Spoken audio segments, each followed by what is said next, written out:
if you needed to get on. It's on. We're live.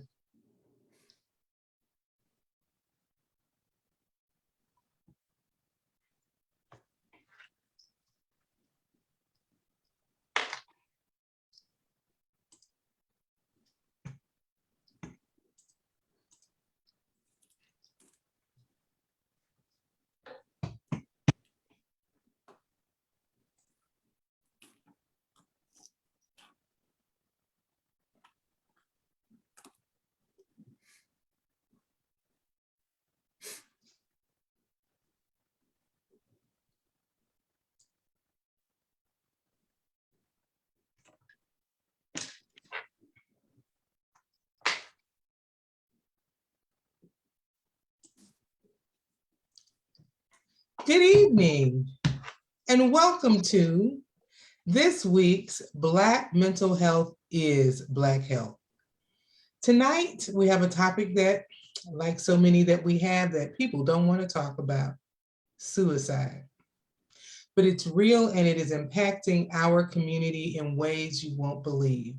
I have two very special guests who are here to talk about a topic that we need to address, even if we don't want to. I'm going to introduce them in a little bit, but first I want to, you know what we have to do. We have to practice our breathing and make sure we're all together and calm.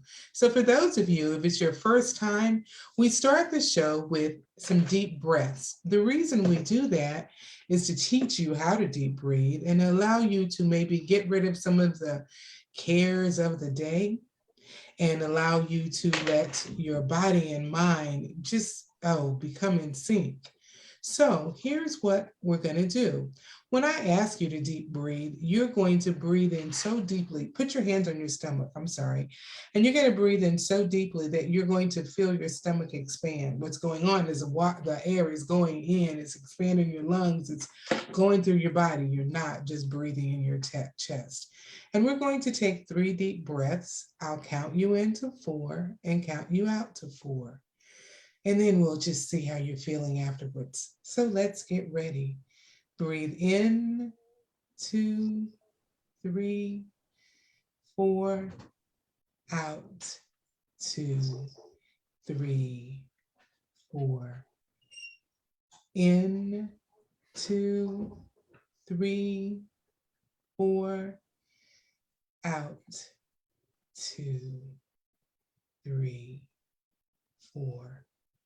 In, 2, 3, 4, out, 2, 3, 4. How was that for you, ladies? Very good. Good. So we take that moment just to, I had to at least get one in myself and just breathe. If you're watching, I am going to ask you to share on your Facebook page. And ladies, if you haven't had a chance to share it on your Facebook page, do so. You can yourself go to Black Mental Health is Mental Health, Kimberley and Cheryl, and you can share it yourself. So take a second to share it. As I said, this is not a topic that people really want to talk about, but it's a topic that we need to talk about. And that is suicide prevention and awareness. One of the things we don't talk about in the area of mental health in our Black community is suicide. The numbers of suicide in our community are staggering, and we can't ignore it. It is unreal. We don't want to just push it under the rug. No, we want to talk about it. We want to bring light to it so that we can save someone's life. So tonight I have 2 very special guests who are going to help me discuss this topic of suicide. And as they do, hopefully you'll learn something about it. We'll even get into what are some signs, what are things you might look for, so that you're there, you're aware. So I'm going to start with, I'm going to let them introduce themselves. So before we get into the topic, just Cheryl Duncan, who are you? And tell us just something fun about yourself that we need to know before we dive into the deepness. Well, I am a registered nurse, and I've been that for 39 years here in Houston, and enjoy being a nurse, taking care of patients and families and working with the doctors. And I am the founder of Ashley Jadine Foundation that I started 10 years ago in memory of my loving daughter, Ashley Jadine, which was 17, who died by suicide. And I love music. I love enjoying life, since virtual, I enjoy working outside in my yard and just seeing things grow. Awesome. Kimberley Turner, tell us something about you. Well, my name is Kimberley Turner, and I am an ordained minister at Metropolitan Baptist Church in Largo, Maryland. I'm also an organizational development consultant, an executive coach, and very interested in this topic, especially as I think about the impact it's having on our youth. Thank you. Oh, you want to know a fun thing about me? Yeah, tell me something fun about you, Dr. Turner. If you say a word, I know a song. Yes, she does. I was trying to think of an outlandish word, and I promise you, if I could think of one, she would come up with some. Before the night's over, I'm going to come up with a word. It's impossible to stump her, I promise you. Yes, she has a song for everything. All right, Ms. Duncan, tell us about your daughter. You stated that you came to this topic because your daughter died by suicide, and you now have a foundation in her honor. Tell us her story, your story.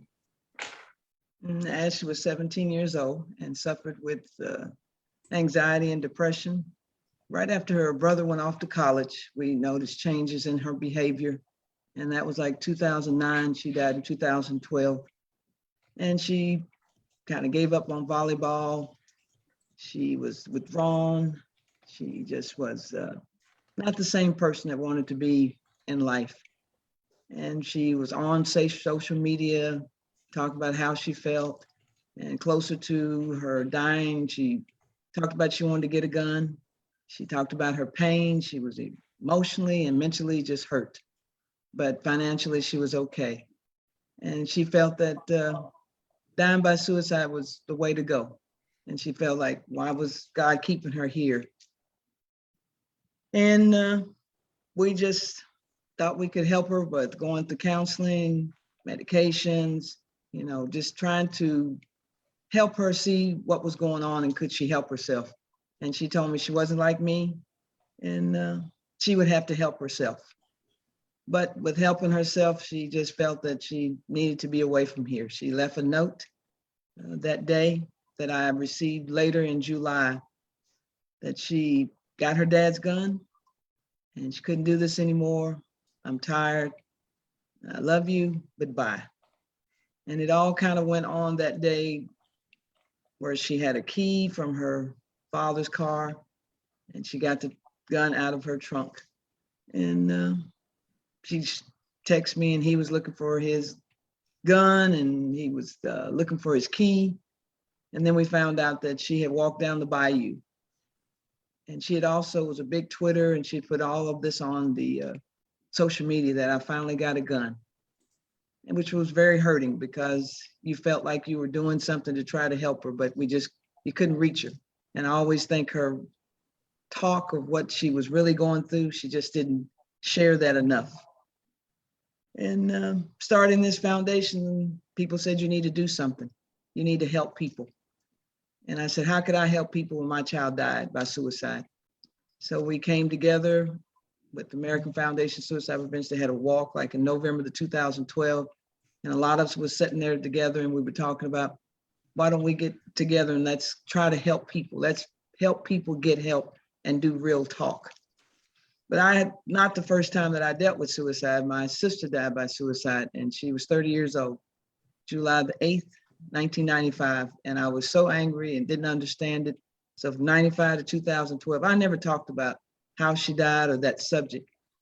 But you see how things come back around to you, and you have to deal with it head on. And in the last 10 years that we've had this foundation, one good thing is we give scholarships to young people, since I couldn't send my daughter to school. And we do fundraisers and have a walk, and we're going to have a gala in September to help raise where we can give $1,000 to high school seniors. And that gives me great joy. Thank you. You know, you exemplify the statement I use, take your pain and turn it into power. So the pain of your daughter's death, you can turn it into power and turn it into purpose. Not that you would ever want to have that pain, but you gave it a purpose through this Ashley Foundation, so that, as you say, you can do scholarships, you can do things, and others can at least benefit. It won't change things, but there is definitely a purpose in your pain. So thank you. Kimberley Turner, tell us, how did you come to be involved with the idea of suicide? Well, I had an experience when I was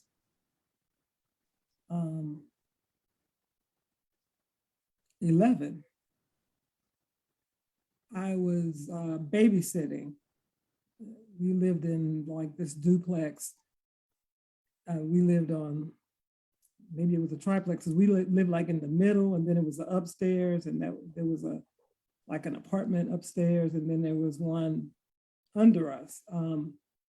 And I was babysitting for my neighbor, and her husband came into the house. She had gone out, and her husband came in. He had broken out of jail, and I didn't know any of this. And I was babysitting the baby, and the baby was colicky, so I had to keep walking with the baby and trying to massage his stomach because he wasn't able to go to the bathroom. And so I finally got him quiet, and I was in the bedroom that was right above our kitchen. And I turned off the light when he got quiet so he could go to sleep. And so her husband was at the end, he was laying across the end of the bed, and I was at the other end with the baby next to me. I was on the floor, kneeling by the baby. And I was talking to him and talking to him and talking to him. And then the police came. And when they came, they turned on the light, and there was this big pool of blood. This man had cut both of his wrists while I was talking to him. And they told me that had I not kept talking to him, he would not have lived. And so that was my first encounter with someone attempting it. Wow. And so when my sister told me about the overnight walk, because I used to walk for everything, cancer, heart, I did those walks. And she said, well, why don't you do this one with me? And I said, okay. And that's how I got started with it. So 2017, 2018, and 2019, I did that walk. Tell us about the walk. So it's an overnight walk that happens in June. I think this year is the 4th of June. It's going to be in New York. And it starts at dusk. There's a little program before that. And then you walk for 16 miles into the night and then into the morning. And it's usually about 2,000 people. Mm-hmm. It's been as many as 2,500 who walk, and it's a conglomeration of people, people who have been directly affected by suicide, people who have attempted suicide, people who've lost loved ones by suicide, and people that are advocates. So it's a group of people. There's this one couple that has been to every one. Wow. And they're like in their 70s, I think, and they walk the whole walk. Yeah. So if I may, can I read the poem? Yes, Dr.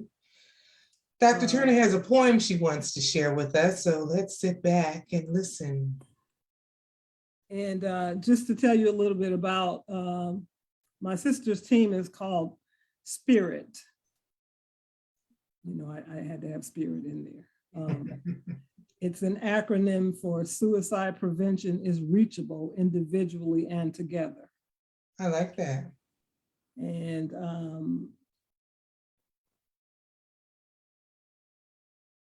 the poem that she's written is called Vigil. And this encapsulates what the walk is. We gather, the late spring sun dipping low, midsummer approaching, Father's Day on deck, registration, medical check-in, honor beads, team photos, blue shirted and with a purpose, we gather.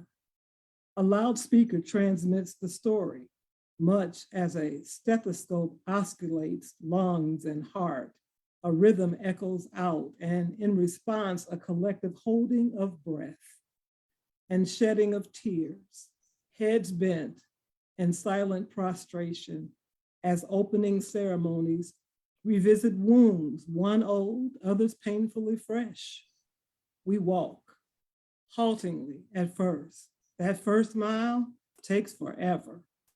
As almost 2,000 walkers herd through this portal to the city, we walk on sidewalks, stop at stop signs, look both ways before we cross.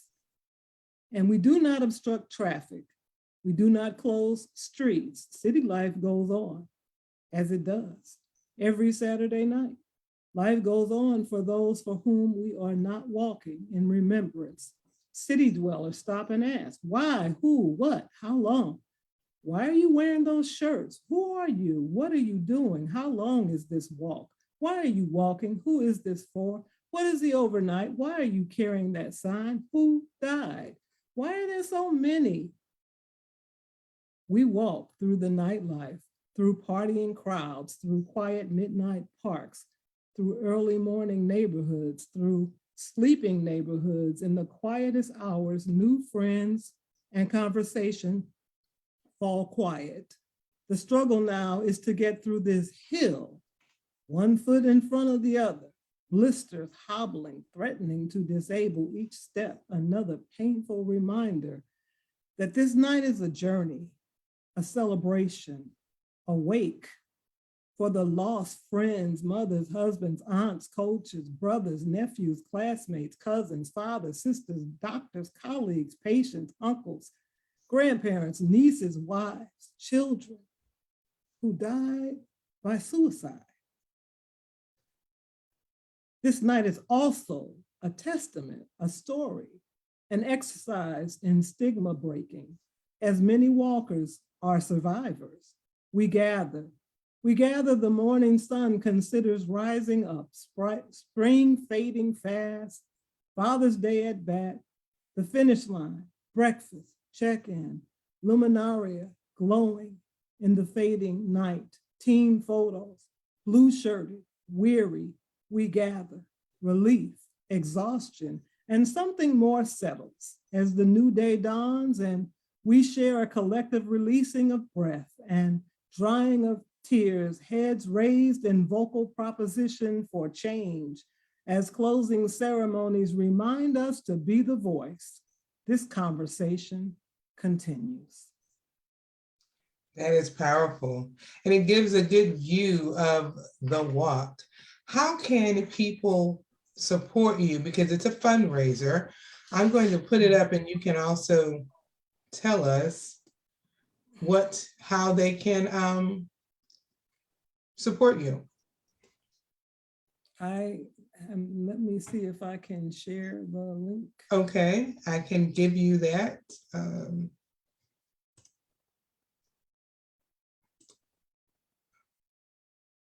Okay, Do you have the link?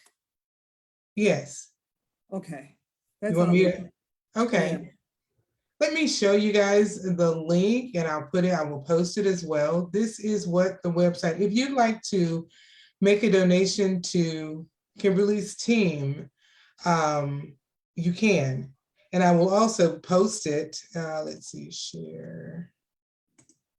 I'm going to show you what it looks like. So if you get there, this is their page. So if you would like to make a donation to Kimberly and her team to support efforts with suicide awareness, suicide prevention, you can join their team. Her goal was $1,000. She has reached $1,235, but that doesn't mean we need to stop. It means she needs to raise her goal on here. I raised my goal to 2,000. Okay, it didn't show right now for me, but awesome. What does the money go toward? So it goes towards programs, events, and activities that they have for persons affected by suicide or for suicide prevention. And I'm glad that Cheryl is on because I want to be able to have a conversation about culturally relevant interventions and programs, because every community is not the same. And so the approach cannot be the same. For sure. Which brings me back to you, Cheryl. You know, as she said, it's so different. What are some things we need to just know about suicide? If you're now the teacher to tell us, and some comments about how does it impact the family? Well, the signs for sure are, because that is the second leading cause of death from age 10 to 24, and that also in college, and that's rising. And before you go on, let me really point out, I don't know if everybody heard, tell them that age range, how young it is. From 10 to 24 years of age. 10-year-olds committing suicide. Go on. I just want to make sure people understand that. And they say that it is going down, but it is going up for African American. So that's the reason why this conversation tonight is really, really important. And that if your child or your loved one has hopelessness, talk about feeling trapped in unbearable pain, they're cutting the wrist, self-destructive behavior, threatens to hurt him or herself. And don't think that if they suicide attempt, they say, I don't feel good, I don't want to be here, take them seriously. Because we think they're calling wolf, which my daughter attempted twice with pills, and then she would get with her friends and then she'd be fine. They're going to be fine, but take it seriously. They increase the use of alcohol and drugs because that's to numb the pain. Withdrawal from family and friends. She was trying to defriend a lot of different people and get off of Facebook with certain people, giving away prized belongings, and talks or writes about death and dying and suicide. She was a writer, so she used to write in her journal, and I would read different things, not about these type of things, just for her family, her dad, or just things that weren't going right with friends. But then she started writing on social media with Tumblr. She even wrote on Tumblr that Tumblr knows her better than her parents. And a lot of times she wrote on there, she wanted to get a gun. She wanted to get a gun. And one big thing when she was doing all this on social media, there was some likes, even though when she posted her gun, because what she looked like, beautiful, 5'11", what does she have to worry about? She's got parents, they live over there, they work. She's got everything she wants, but she would always say what you see on the outside is not what you know on the inside. And that's where she would draw eyes and have tears coming down. But one thing I'd like to leave is that you, in emergency, call National Suicide Prevention Line, 1-800-273-8255. But the one thing I'm glad that Dr. Turner's on here, because the American Foundation Suicide Prevention has suicide prevention, suicide survivor support groups that really helped me. because with my sister dying, I did nothing. We went on like normal. You suppress it, you keep going. We had the funeral, you're angry, you're hurt, but that was in Kentucky where I live, and I was in Houston. But when my daughter died, I knew I needed more help, that I had to reach out. And I had friends that tell me about Bo's places for grieving. And you come to a maturity that praying, and you know God gives you strength to make right decisions. I got spiritual counseling, but the suicide support group, to be in a room with everybody that has the same type of death, where you can cry and it's all confidential, that is very helpful in healing, because you don't feel so bad and guilty that, what did I not do? But everybody there is going through the same thing. People die in this institution. They took them to the hospital and they call them later, they died. So you really need to pay attention to say something, stay involved, and stay updated on the social media. And I always say, talk more, text less. And the one thing that God told me to stop the stigma, the shame, and silence, because we stigmatize mental health and depression. You're crazy. You know, sometimes all this is genetic. It's happened in our families, but we suppress it, or that man, you know, some boo, he's over there, he's okay. We're not going to talk about him. And it's chemical imbalance. But suicide is real. And it's affected me twice in my life to make it feel so horrible and disgusted. It affected my son, where he did graduate from Morehouse College with a Bachelor of Science in Chemistry. But for 6 years, he graduated in the 4 years. She died 2012, he graduated 2013. So in the 4 years he graduated, but he still suffered. And it took 6 years, 2018 in June, that he went to a poetry, that he could actually talk about her. When they were talking about mental health and suicide, he spoke up. And then he started an organization called Dead the Silence, so that a group of his friends could talk about Dead that Silence, because it is a silence, it's a secret. None of my family and friends really knew what really went on. And a lot of times the couples, the married couples, the parents, you don't stay together, because the way you cope and the way you deal with things, they felt that that was a shame and a disgrace. And I had went through that with my sister, but with this, I knew I couldn't stay silent anymore, because if God gives you a discernment of something that you need to do and people are telling you, you need to follow and talk, so that you can show that your pain was there and it'll never be the same, but to help people know they need to get help. Please reach out to someone that you trust and love to get help. There's NAMI, there's National Alliance of Mental Health. There's all kind of different things today, especially in schools. Churches are doing more wellness, because we can pray, but we need professionals to help us get through that pain in your heart of what you're dealing with. You know, Cheryl, I'm glad that you mentioned that age group, that 10 to 24, you said? Yes. Because I wanted to say that the author of that poem is my sister. Her name is Dr. Catherine Turner. She's a pediatrician and a pediatrician psychiatrist, and an adolescent psychiatrist. And I talked to her briefly before this, and she told me to go to this one report that was written. I know that she was working with some of the people on her team, her boss, and some others on the suicide rate for children. And you know that the Black children aged 5 to 12 are dying nearly twice the rate of their white counterparts. But to think about a 5-year-old, and she said that people think when a 5-year-old says that they want to take their life, that they couldn't be serious.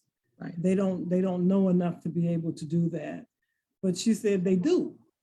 Yeah. And they can tell you, you know, what is going to happen if you do that. I'm going to go to heaven. Mm-hmm. Not I'm going to wake up tomorrow and be in my bed. And so it really is alarming to think that a 5-year-old could be contemplating something like that. And in the midst of the pandemic, I mean, it's exacerbated, right? Because there's so much isolation.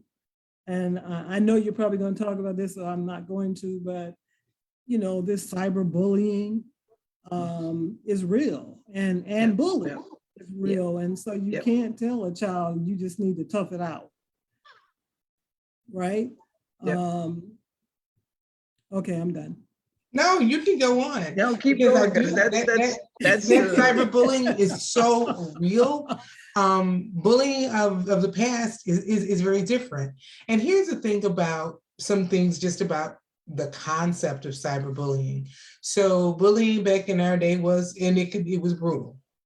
And even bullying back in the day could lead people to suicide. But bullying, cyberbullying adds another level to it because the world can see what's going on, how people are mistreating you, how people are bullying you, how they're talking about you. It's not face to face. It is out there. And when something is out there in the world, social media wise, it is literally out there for the world to see. And what you put up, they may take it down, but it's out there. If it's on one person's Instagram account and they shared it, it's out there. So you can't even really take it back. And one thing I always say about words, whatever you say, you can never take back the words you say, good or bad. You can say, I'm sorry. You can say, I didn't mean it. But at the second you said it, you meant it because it came out of your mouth. And so now that's just words. But when it's out there in the social media world, social media land, it doesn't come back. It's out there. So if you are saying things about me that make me feel bad, not everybody sees it and everybody wants me. There have been horrible posts like, you should kill yourself, where other teens are saying this. And it's even hard for me to say. Definitely hard when I've had to see it and work with someone. So the cyberbullying and the cyber meanness leads to suicide. And one thing I want to say is, one of the common things you hear is that if somebody commits suicide, they're just weak. That's right. I want to debunk that myth. At the moment in which they do it, they're at their weakest. But it doesn't necessarily mean they're a weak person. They were overwhelmed by a situation in life. And what overwhelms you might not overwhelm me, and vice versa. But they're not necessarily a weak person. They were weak at that moment and no longer wanted to be in pain. I can't tell you how to feel your pain, how to experience your pain. You can't tell me how to experience mine. So that I just had to throw that in. I'm not sure even if where it fit, but it was one of those points I wanted to get in, especially when you were talking about social media, how, and parents out there, we all know the kids have their own little account, one that you can see and one that you can't. Right. But find ways to just know what's there. Because so much is out there and so much hurtful things are out there. That cyberbullying is so real, mean-spirited. You should just die. Oh my gosh, who says that? One more thing about social media, then I'll move on. One of the things about just the idea of social media, it allows you not to feel as personal. It is more difficult if I'm standing face to face looking at you and I'm going to say some of these things. If it's it's in cyberspace and I'm not even looking at you, it's not as personal for me saying it. Even think about it. When you send a text to somebody, okay, you just send a text. But if you make a phone call, that's a little closer. If you are sitting in front of that person, that's the closest you can be. So there are different levels of how we even interact. So by the time you're just on social media, throwing it out there, it's far less personal. So I can be mean to you. I can be abusive to you. I'm not even looking at you.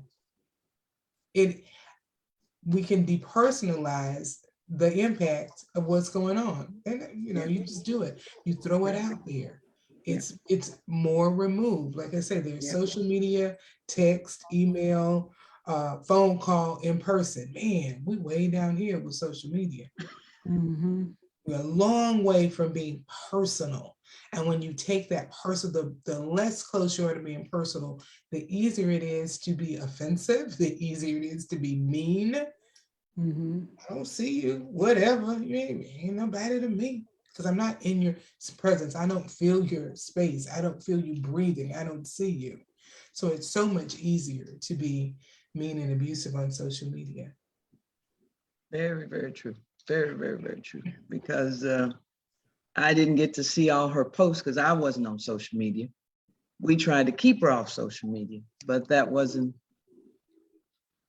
possible in the time. You know, it was MySpace, then they went to Facebook, then there was Instagram, and it was really alarming to go back in July. One of my cousins called me because when it all first happened, people, you know, her cousin was on it, different people, and they were all looking at things. At that time, I couldn't look at it.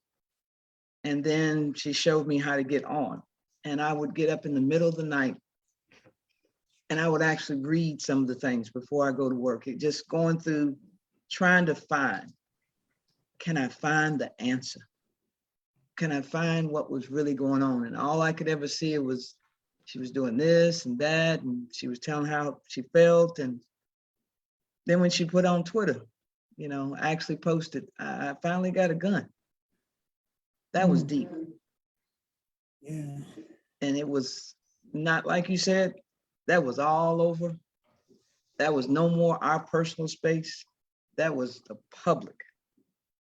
And you had people coming and news people, other people get on. And one of the reasons it's good, I got to talk and someone got a hold of me in September, October to explain her story that she had been in the hospital. She had treatment. We were doing what we could. But when the pain and the agony of what goes on and the person doesn't take you, you know, say, I really want to live. I'm ready to do what I need to do. And I did a talk last week and I met a girl that had went through suicide attempt.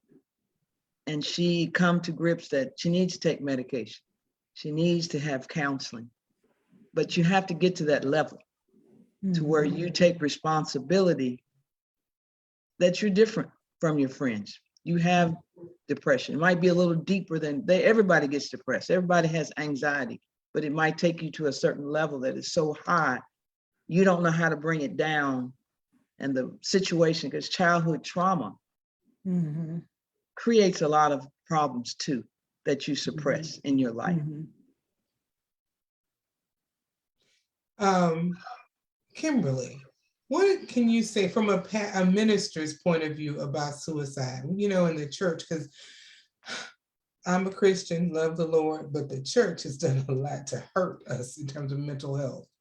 And let me make a disclaimer and say what I mean by that. You know, sometimes we'll say, well, you know, just pray about it. You don't need to deal with it. Just pray about it. Yes, we pray about it, but God created mental health professionals and doctors and people to help when there is a need. We will pray about our diabetes, but we're going to the doctor. But we're gonna pray about our depression and not. So, what can you say from a minister's point of view about suicide? Well, I can say, again, I am proud to be an associate minister at Metropolitan Baptist Church in Largo, Maryland, not trying to put a plug in, but you know, just shameless plug, but don't worry. Where Dr. Maurice Watson is the pastor. What I have to say about it is that just as you said, if you have diabetes or you have a heart condition or you have any other kind of health issue, you get treatment for it. And our approach there is the same. We have a counseling ministry in our church, and we have licensed therapists that are there under the direction of Dr. Cheryl McMillan, who provide counseling. Our pastor has preached about it because the bottom line is mental health is health. And the stigma that is associated with it needs to go away. And one of the ways we know that can happen is through the church, right? If persons who are in the church are not saying you need to pray your way out, then perhaps the world will catch on and see that you attend to your mental health like you do your physical health. You can't separate the physical from the mental anyway. And to ask someone to compartmentalize that, I think is first of all, it's unreasonable to think that someone can do that or that they have the control over that. Like you have no control over your diabetes. If you're diagnosed, you have it. You can control it with your diet, exercise, and medicine, but you don't have control over it. You can control hypertension with your diet, exercise, and medicine, but you don't have control over it, right? And so I think that we just need to change that paradigm and start to look at it in a holistic way, right? As Cheryl said, some of these things are genetic, just like some health conditions you have are. And you wouldn't say, okay, well, I'm gonna pretend like that didn't happen. That's not in my family, and I'm going to pray my way out of it. I don't think so. And so my approach is always going to be interdisciplinary, right? I will certainly pray with you, but I will also refer you. Thank you. And that is so important that we, hear that. It doesn't mean you are any less saved, any less spiritual, because depression hits everyone. And let me just say a little something in the last few minutes we have about just depression. A person who commits suicide, they've reached a point of hopelessness, a point of depression. When you hear someone who sounds hopeless, no matter the age, take it to heart, listen to them, see what's going on. Anyone can reach that point. You cannot, as Cheryl said, you cannot look on the outside and say, well, you look good. Oh, she's so pretty. She's so this. She's got a mama and a daddy. It's not even a single parent home. They live in a good neighborhood. Nothing's wrong with you. You hear that all the time. And people who are in that situation often feel guilty. And I can tell you as a therapist, I hear that. Well, I don't know why I'm depressed when I listen to everything. I'm so much better off than my friends. But you've already told me about the trauma you experienced. You told me about everything that happened, but because you live in a two-parent home in a nice neighborhood, you don't have the right to be depressed. This which is what people will feel. And others will tell you not true. Your external trappings have nothing to do with your inner being and your inner feeling. Depression can be situational, just life happens, trauma. But there's also the chemicals in your brain, so that things may appear well, but your brain chemicals not working right for you. And then there's certain medical conditions. For instance, thyroid disease can cause depression. I'll be transparent. When I first was diagnosed in my 30s, I was just like, so, and I had a good job, liked my job, everything was going well. I'm 30, I'm enjoying life, it was good. And I became so incredibly depressed that I went to the doctor. I don't know what's wrong with me. It was my thyroid. And when my thyroid was more in check, then the depression became in check. So yeah, on the outside, I was good. There was nothing, no reason to be depressed, but I was. And I didn't understand it. So that goes back to, Kimberley has my statement, mental health is health. And I just added this because it's us, Black mental health is Black health. So when I had dealt with the physical, the emotional became in check. And it can be vice versa. I always like to say, I believe that physical, mental, and spiritual health are interlinked and we can't separate them. And I always say, if you have an issue in one of them, you can have an issue in all three. That's right. And the example I give, if you're depressed, you may not want to eat, or you may sleep too much or not sleep at all, or overeat and undereat. That is going to impact your physical health. Stay depressed long enough, and I guarantee you your spiritual health is going to be going to be turned over. You may become angry with God. Or you may just move away with God because if this is life, I'm back.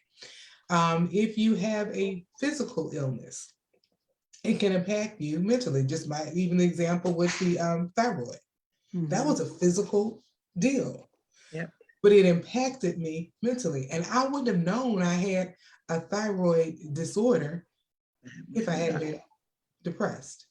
Mhm. So God made us mind, body, and spirit. He didn't make three Yeah. different, we're not three things, we're one holistic person.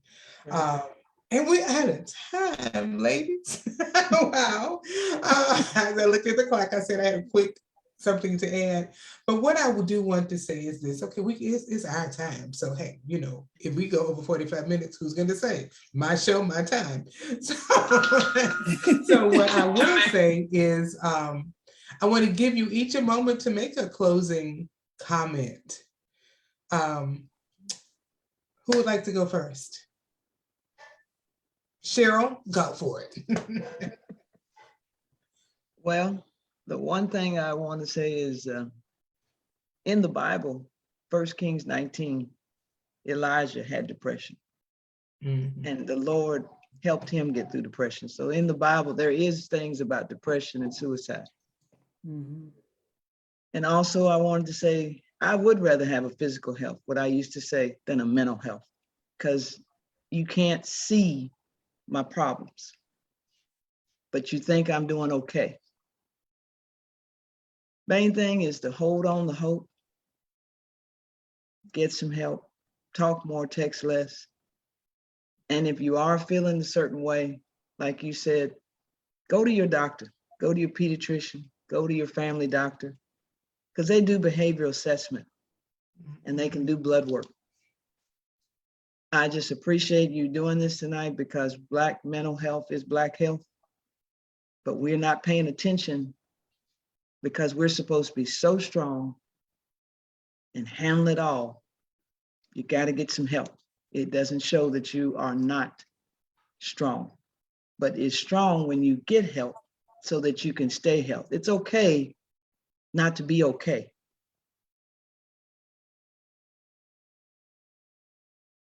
Living is worth living, because I've had two that I love much that chose the other way. And I hope seeing us talk tonight, if you're feeling these ways, get some help, talk to somebody. Life is rough, but try to stay in there. Be nice, because you never know when it's going to be you. Life is short. Thank you. Kimberly? Well, I would say to those persons who have someone in your life who you might even suspect, maybe thinking that you have heard what some of the signs are, I would say take off whatever that mask is you're wearing that has the person afraid to talk to you because of how rigid you are and how you see things. And try to wear their shoes. Try to empathize with them so that they can talk to you. Try to listen more instead of giving advice. I think that's why that man didn't die, because I listened to him and I talked to him. I was only 11 years old, but I saved his life. I don't think it's always the person who has suicide ideation.